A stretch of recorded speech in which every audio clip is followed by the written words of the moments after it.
So I know it's been recent in the media and everybody's been watching the death of Whitney Houston, and it's just so heartbreaking because I blame that on us as the people that work in the field of addiction medicine, because Whitney's mother, I don't know it personally, I never worked with the family, I never worked with her.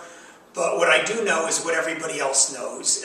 As you watch the interview on the Oprah special, where Whitney was saying that she was an addict that went through treatment and recovery, but she could have a glass of wine every once in a while. And anybody that works in the field of addiction medicine knows that if you're an addict and you're diagnosed with an addiction, you cannot have a glass of wine. You cannot do that.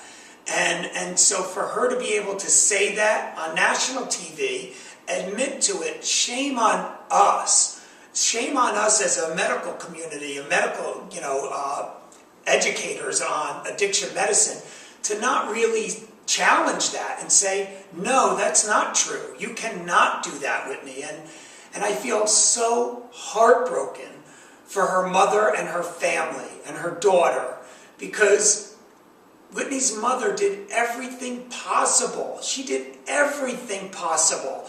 She intervened, and Whitney talked about that on that Oprah special, on how her mother intervened and everything that she did to try to fight to save her daughter's life. And the only missing link in that process was she didn't know that when you do an intervention, it's not only about getting the person to treatment, but it's getting them to stay in recovery.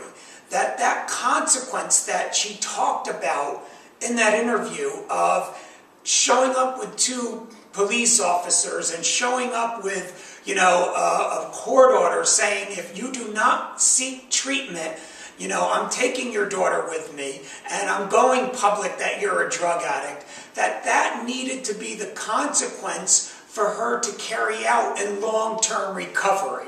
It's not just for that immediate intervention. It's about her following the protocol that the doctors and the lawyers and the pilots and all the high licensed professionals follow.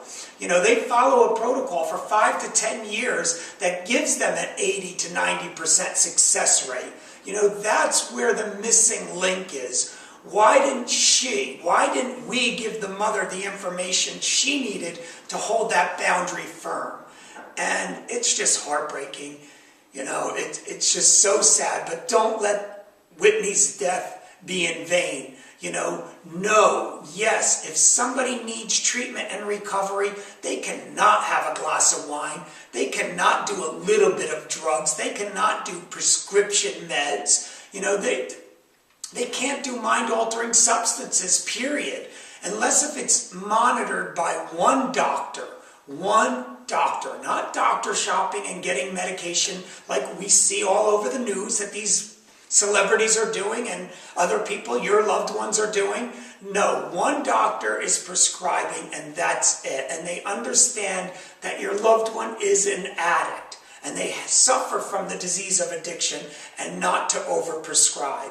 I think that's where we really screwed up, and it's so sad and it's so heartbreaking that we lost somebody that is so talented and so world-renowned and incredible, that love in her heart, and that just so sad. But don't let her death be in vain.